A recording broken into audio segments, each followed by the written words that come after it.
Сайн байцгаана уу? Apex Capital-ын зүгээс энэ удаа хаан банкны судалгаа болон компани үнэлгээний талаар мэдээллийг харилцагч нарт хүргэх гэж байна. Хамгийн эхлээд яагаад бид бүгд банкны официан дээр шинжилгээг шаардлагатай вэ? Тэр дундаа хаа банкыг сонгох шаардлагатай вэ гэдгийг бол тайлбарлах хэрэгтэй. 2024 оны жилийн эцсийн байдлаар Монгол улсын нийт дотоодын нийт бүтээгдэхүүн бол энэ дээр харагдаж байгаачлан 32.1 их 80 төгрөгтэй бол тэнцэж гарсан. Эсвэргээрээ нийлдэлтэй 5 банкны нийт актив буюу хөрөнгийн хэмжээ бол 63.3 гэсэн үзүүлэлттэй. Нэг баг ойролцоогоор 2 дахин өндөр үзүүлэлтийг бол харуулж байгаа. Тийм учраас ер нь бол энэ Монголд хөрөнгийн зах зээл дээр тэгээд санхүүгийн зах зээл дээр банкнуудын үүрэг оролцоо болон эзлэх байр суурь маш өндөр байгаа гэдгийг бол эндээс харж болж байна. Хаан банкны хувьд 2024 оны жилийн эцсийн байдлаар нийт хөрөнгө маань 20.3 их 1 төгрөгт хүрч тэнцсэн. Энэ нь бол манай дотоодын нийт бүтээгдэхүүний 62.3%-тэй тэнцэгдэн болсон байгаа. Эсвэргээрээ нийт 5 банкны нийт хөрөнгөд эзлэх хуваараа 32.1%-ийг ер нь бол эзэлж байгаа гэсэн маш өндөр үзүүлэлтүүдтэй байгаа. Тэгээд дээрэс нь хаан банкны нэг сонирхолтой үзүүлэлт гэх юм бол нийт 2.9 сая харилцагчтай буюу Монгол улсын 2.9 сая хүн бол хаан банкыг сонгож ашигладаг байгаа нь. Эсвэргээрээ тухайн компанийн хувьцааг эзэмшдэг хүмүүсийн тоо 32,000 байдаг. Тэгэхээр энэ бол маш им эсрэг тесрэг үзүүлэлтийг ер нь бол харуулж байгаа гэсэн үг. Компанийн хувьд Монголын хөрөнгийн бирж дээр хувьцаанд арилжаалагддаг. Сүүлийн 52-7 хоног буюу 1 жилийн хугацаанд хувьцааны ханш бол доотлол нь 1,008 төгрөг, дээдлэл нь 1,330 төгрөгөөр арилжаалагдсан үзүүлэлттэй байгаа. PB ratio-гийн хувьд гэх юм бол 0.83, PE харьцааны хувьд 319 буюу ер нь бол хувьцааны үнэлгээг маш тийм багаар тогтоогдсон байгаа гэдгийг бол тус үзүүлэлтээс бас харж болж байна. Тэгээд дээрэс нь компанийн хувьд бол банкуудын нэг онцлог байгаа тийм ээ. IPO хийсэн цагаас хойш ногдол шигний өгөөж бол маш өндөр зарлж гаргадаг байгаа. 2024 оны жилийн эцсийн байдлаар ногдол шигний өгөөж 14.73%-тай гарсан. Энэ дүн маань өөрөө ер нь бол тус компани цэвэр ашигын 58.5%-тай тэнцэх дүн буюу 373.5 тэрбум төгрөгийг бол хувьцаа эзэмшигч нартай ногдол шиг болгож тараасан гэсэн маш өндөр үзүүлэлтүүдийг бол эндээс харж болж байна. 2023 оны уг үзүүлэлт 48.5%-тай буюу цэвэр ашигын 48.5%-ийг бол ногдол шиг болгож гаргасан. Тэгээд нийтдээ бол 271 тэрбум төгрөгийг бол цэвэр ашигтай тараасан гэсэн үзүүлэлттэй байгаа. 2023 оны хувьд тус үзүүлэлт 11.79% буюу нийтдээ 271 тэрбум төгрөгийн ногдол шиг бол тараасан байгаа юм байна. Компанийн хувьд бол одоо арилжаалагдж байгаа хувьцааны ханш нь бол 1065 буюу уг үзүүлэлтүүдийг харах юм бол 5 сарын 26-нд хийгдсэн судалгаа гэдэг бол анзаарах шаардлагатай. Тэгээд үнэлгээгээр гарсан дүнгээс тооцоолоод цааш нь бол 18.9%-ийг ер нь бол өсөлт үзүүлэх боломжтой байна гэдэг бол дүнэлтийг бол гаргаж явж байгаа гэсэн үг. Мэдээж компани хувьцааны үнэлгээнээс гадна хөрөнгийн бирж дээр арилжаалагдж байгаа хөрөх чадрын тухай ярих шаардлагатай. Тус компанийн хувьд бол 2024 онд маш өндөр дүнгээр буюу 39 тэрбум төгрөгийн бол арилжаалал хийгдсэн. Энэ бол хамгийн өндөр арилжаалагдсан хувьцааны бол 2 дахин чагсах үзүүлэлт болсон байгаа. Өдөрт дунджаар 127 сая төгрөгийн арилжаа хийгдэж байгаа гэдэг маань хувьцаа эзэмшигч нар нь ямар нэгэн байдлаар хөрөх чадвараа хангах шаардлагатай болох юм бол ер нь ямар нэг асуудал үүсэхгүй байна гэдэг бол энэ дэр илэрхийлж байгаа л гэсэн үзүүлэлт болж байгаа. Компани бизнесийн хувьд гэх юм бол 1991 онд үүсгэн байгуулагдсан.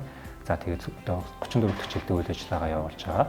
Тэгээд дээрэс нь 2.80 төгрөгийн үнэлгээ бүхий ганцхан банк буюу банкуд дотор бол хамгийн өндөр зах зээлийн үнэлгээтэй компани гэж ер нь бол тооцогдож явдаг.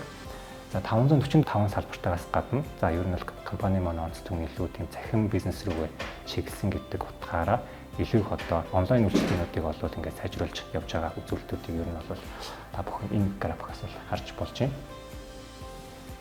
Зах зээл дээр эзлэх байр суурийг бол нийт олгосон зээлүүд тэгээд депозит болон цэвэр ашиг гэсэн үзүүлэлтүүдээс ер нь бол илэрхийлж болж байгаа. Тэгэхээр уг үзүүлэлтүүд маань юу гэсэн үг вэ гэхээр томоохон 5 банкны нийт зээлд хаан банк бол 2021 оны байдлаар 36% нь эзэлж байсан. Тэгээд 2022 онд өсөлтийг үзүүлж хагаад өнгөрсөн жилийн байдлаар 37% буюу одоо тэргүүлэгч байр суурь ер нь алдаагүй байгаа гэдэг бол харуулж байна.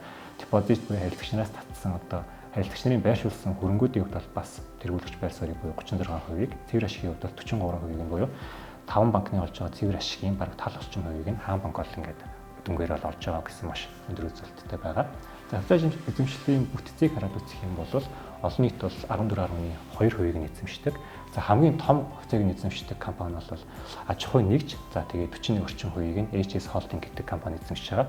За тус компани бол өөрөө санхүүгийн салбарт үйл ажиллагаа явуулдаг. За санхүүгийн зөвлөгөө бас өгдөг. За Токиогийн хөрөнгөний биржид бүртгэлтэй нийтдээ хавцаат ер нь компани байгаа. Санхүүгийн байдлын тайлангаас гол зүйл маань банкны хувьд бол мэдээж олгосон зээлийн дүн, зээлийн багцын дүн бол байж таарна. Өнгөрсөн 19 оноос хойш одоо өнгөрсөн 6 жилийн үзүүлэлтүүдийг авч үзэх юм бол жилд дунджаар олгосон зээл бол 15.9% өссөн буюу жил болгонд нэг 16 орчим хувиар нийт олгосон зээл өсөж яваад байдаг. За тэгэхээр энэ маань цаанаа тус олгосон зээлүүдээс орж ирж байгаа хүүгийн орлого бол нэмэгдэнэ гэдэг л одоо агуулгатай байгаа гэсэн үг. За бусад үзүүлэлтүүдийн хувьд гэх юм бол мэдээж 10.7-оос 12.8% бол жилд дунджаар тогтмол өсөлтүүдийг ер нь үзүүлсэн өндөр үзүүлэлттэй байгаа гэсэн үг. За компанийн нэг онцлог зүйл маань нийт олгосон зээл маань 11.2 их найд гэж үзэхэд 45%-ийг нь бол хөө хүмүүст олгосон зээлүүд эзэлдэг. За үүний дараагаар худалдаа болон барилгын одоо үйл ажиллагаа явуулдаг аж ахуйн нэгжүүдэд одоо ингээд санхүүжилт байдлаар олгосон зээлүүд бол бүртгүүлж байгаа гэсэн үг. За тэгэхээр илүү бол нэг тийм жижиглэн одоо хувь хүмүүс рүү бас ингээд хандсан тэгээ өмнөх слайд дээр гарснаар одоо 2.9 сая одоо харилцагч нартай гэдэг үзүүлэлт маань бол энэ зээлийн багцаар бол ингээд бас тайлбарлагдчих болж байна гэсэн үг. За цахим банк гэдэг одоо гол учир шалтгаан маань нийт олгосон зээлийн яг ингээд цахимаар олгосон уу эсвэл салбараар олгосон уу гэдэг одоо үзүүлэлтүүд байна тийм ээ. 2021 оны байдлаар нийт олгосон зээлийн 91%-ийг нь салбар дээр ингээд олгодог гэсэн бол 24 оны байдлаар 33% болж буураад иргэд бол аж ахуйн нэгж магадгүй цахимаар одоо зээл авах нь бол нэмэгдсэн байгаа гэдэг маш төвшөлттэй үзүүлэлтийг бол эндээс харж болж байна. Ашигт ажиллагааны хувьд гэх юм бол өөрийн хөрөнгөний өгөөж буюу ROE харьцаа бол 28.9%-тэй гарсан маань одоо зах зээлийн дунджаас бол өндөр үзүүлэлт болно гэсэн үг. За орлогын тайлан дээр өмнө дурдсанаар бол хүүгийн орлого болох гол үзүүлэлт нь бол орж ирнэ. Жилд дунджаар 14.1% өсөж байгаа. 24 оны жилийн эзэн байдлаар 2.4 ихний төгрөг хүүгийн орлого болсон гэдэг үзүүлэлттэй явж байна. За нийт хүүгийн орлогын 75% нь бол зээл олголтоос орсон орлогоо гэдэг энэ яг ямар учиртай юм бэ гэхээр банкны хувьд бол өөрөө зээлийн хүүгийн орлогоос гадна одоо удирдах байгаа тухайн одоо нэг чөлөөт мөнгө уурсгал за мөнгнөөсөө тодорхой хэмжээний хүүг бас олох боломжтой байдаг. За тэгэхээр тодорхой хувь нь бол бас өөрсдийн байршуулсан санхүүжилтийн ер нь бол орлоос бол одоо хүүгийн орлогоноос бүрддэг байх нэ гэж бол тайлбарлаж байгаа.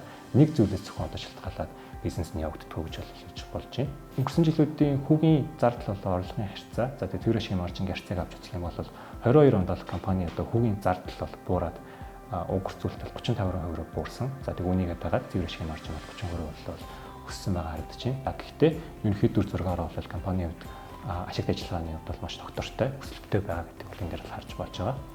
За өрсөлдөгч буюу одоо Монголд бол 5 том банк байгаа тийм ээ. За тэгэхээр банкуд маань зээл болголтоороо том хэмжээтэй одоо өсөлтүүдийг үзүүлж байгаа ч гэсэн бүгдээрээ бол энэ тодорхой хэмжээний онцлогтой банкуд бол гэж хэлж болно. Хамаакны хувьд бол retail за тэгээд SME буюу одоо нэг жижиг дунд бизнес рүү ихэвчлэн одоо зээл олгодог хүмүүс рүү зээл олгодог гэдгийг бол энэ дээр тайлбарласан. Голланд банкны хувьд хувь хүмүүс болон одоо илүү нэг корпорацийн түвшний одоо аж ахуйн нэгжүүд тийм ээ зээл олгох сонирхолтой хамтран ажиллах сонирхолтой ч гэдэм үү.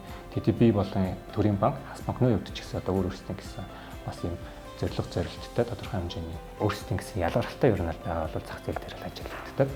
За хамгийн сүүлд бол үнэлгээний мэдээлэл гарч ирж байна. За манай зүгээс бол хоёр төрлийн үнэлгээний аргыг ашиглаад за тэгээд ер нь бол 70-30 буюу харьцуултын аргад бол арай их өндөр зэрэглэлийн ач холбогдол өгч үнэлгээг гаргасан гэсэн үг. За 2025 оны 5 сарын 27 оны байдлаар хавцааны оншилт 1065 төгрөгөөр хэлжүүлэгдэжсэн. За тухайн үед бол үнэлгээний дунд бол 1267 төгрөг хүрэх боломжтой буюу цаашаа 19% өсөх боломжтой маа гэдэг одоо үнэлгээг гаргачихсан байгаа. За үнэлгээний аргачлалаас гадна за компани одоо ингээд яг 24 оны жилийн эцсийн байдлаар аудитлсан тайлангаар одоо энэ book value буюу дансны үнийг бол тооцож гаргаж байгаа. За дансны үнийг тооцож гаргахдаа компани нийт хөрөнгөөс нийт үйлдвэрийг нь хасаад за үлдэж байгаа зөв бол эзэдийн өмч болж таарна. Тус эзэдийн өмчийг одоо нийт гаргасан байгаа хавцааны тоондоо хуваагаад одоо нэг хавцаанд ер нь бол 1288 төгрөгийн одоо book value-тэй компани бол байна. За энэ бол ер нь бол яг компани зүгээс тайланд тусгагдсан бодит үр дүн гэсэн үг. За тэгэхээр энэ маань ер нь бол бас энэ компани гаргасан байгаа үнэлгээтэй ер нь бол нэлээд төгсөн байгаа харагдаж байна. За тэгэхээр тус үзүүлэлтүүдийг харахад хамтны хувьцааны ханш бол зах зээл дээр юу цааш өсөх боломжтой байна гэдэг ерөнхий мэдээллийг бол авч болохоор байгаа. За мэдээж тодорхой хэмжээний нэг эрсдлийг хүмүүст мэдэгдэх шаардлагатай. Компанийн хувьд IPO хийсэн цагаас хойш ер нь хувьцааны ханш нэлийн хөдөлгөөнтэй байдаг. За тэгэхдээ бас нөгөө өмнөд дурдсанаар 2 удаа ногдлол шиг болол тараасан байгаа. За энэ улаанаар тэмдэглэсэн хэсгүүдэд бол ногдлол шиг тараасан бүртгэлийн өдөр. За энэ дээр бас бүртгэлийн өдөр хагдаж байна тийм ээ. Бид бүгдийн сайн мэддгээр 4 сарын одоо бол дундуур ер нь бол хагдаж байгаа. Тус үед бол хувьцааны ханшууд бол ингээд богино хугацаанд маш өндөр үнэлтүүдийг бол үзүүлээд байсан. За энэ маань мэдээж нөгөө хүмүүс ногдлол шиг авах эрхээ баталгаажуулаад хувьцаагаа одоо зах зээл дээр зардаг ч юм уу тиймэрхүү тохиолдлууд бас ингээд хөрөнгөний биржийн арилжаан дээр ажиглагдаж байгаа дүр зурагтай байгаа гэсэн үг.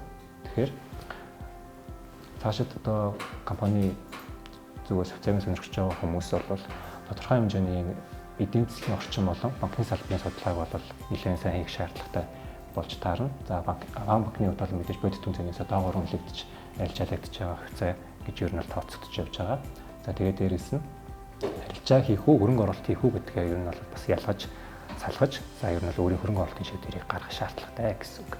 За энэ дээр дурдгдсан бүх мэдээллүүд нь за тухайн цаг үедээ ер нь бол нээлттэй байсан мэдээллүүд. За тэгээ мэдээж бодит болон одоо үнэн зөв тайлгнасан мэдээллүүд гэж одоо авч үзэгдэж судалгаанд ер нь ашиглагдсан байгаа. Гэхдээ эцсийн дүндээ тодорхой хэмжээний бас хөрөнгө оруулалтын шийдвэрт нөлөөлөх одоо мэдээлэлд бол агуулгаагүй эцсийн шийдвэрийг бол харилцагч нар бол өөрсдөө гаргах гэдгийг анхаарах шаардлагатай. За та бүхэн дэлгэрэнгүй файлтай бол манай www.apex.cgmn гэдэг сайтаар ороод судалгааны хэсгээс бол материалтай танилцах боломжтой байгаа.